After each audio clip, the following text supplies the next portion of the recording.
ஒரு சின்ன மளிகை கடையில் ஆரம்பிச்சு இன்னைக்கு வேர்ல்ட் லார்ஜஸ்ட் கம்பெனியில ஒன்னான சாம்சங்கை பத்தி பார்ப்போம். 1938ல லீவ் மிச்சல் அப்படிங்கிற ஒருத்தர் ஒரு சின்ன மளிகை கடையை ஓபன் பண்றாரு. 1940ஸ்ல சவுத் கொரியால வார் நடந்துட்டு இருந்தனால மக்களுக்கு தேவையான அத்தியாவசிய பொருட்கள் எதுவும் கிடைக்கல. அதனால இவர் சுகர் ஃபேக்டரி, டெக்ஸ்டைல்ஸ் இது மாதிரி கம்பெனியை ஓபன் பண்றாரு.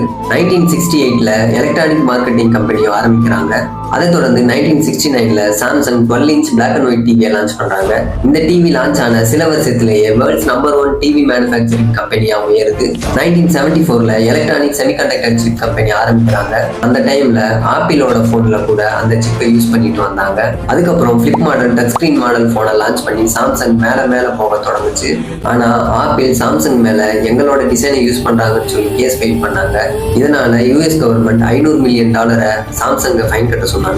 ஆப்பிள் மேல இருந்த ஈகோனால எந்த போன்லயும் இல்லாத அளவுக்கு அட்வான்ஸ்டு ஃபீச்சர்ஸ் கொண்ட சாம்சங் நோட் 7 அப்படிங்கிற போனை லான்ச் பண்றாங்க. ஆனா இந்த போன்ல அளவுக்கு அதிகமா ஃபீச்சர்ஸ் இருந்தனால இந்த போன் ஹீட் ஆகி வெடிக்க ஆரம்பிச்சது. இந்த எல்லா கேள்விக்கும் சாம்சங் S22, S23, S24 இந்த போன்ல லான்ச் ஆனதுக்கு அப்புறம் ஆப்பிளுக்கான ஒருத்தியான ஆப்பனண்டா இந்த சாம்சங் போன் வளர்ந்துருக்கு.